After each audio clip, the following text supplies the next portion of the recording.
আপনি জানেন কি দোজখ বা জাহান্নামের মোট দরজা 7টি? হ্যাঁ, ঠিকই শুনছেন, 7টি দরজা। আর প্রত্যেক দরজার আছে আলাদা আলাদা নাম ও নির্দিষ্ট পাপীদের জন্য নির্ধারিত শাস্তি। 1. জাহান্নাম। এটি সাধারণভাবে জাহান্নাম বোঝাতে ব্যবহৃত হয় আর কাফের ও মুশরিকদের জন্য নির্ধারিত। 2.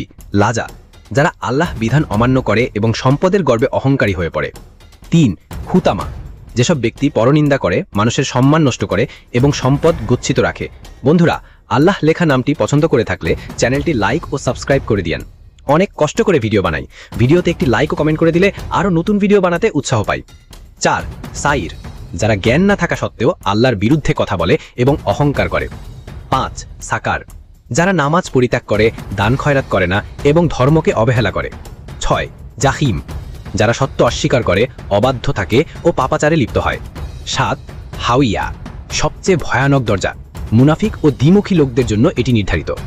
প্রতিটি দরজায় প্রবেশকারী ভিন্ন ভিন্ন গুনাহগার। যারা আল্লাহর অস্তিত্বই অস্বীকার করে তাদের জাহান্নামে ছুঁড়ে ফেলা হবে। আল্লাহ আমাদের সবাইকে এই ভয়ানক 7 দরজা থেকে হেফাজত করুন। আমিন।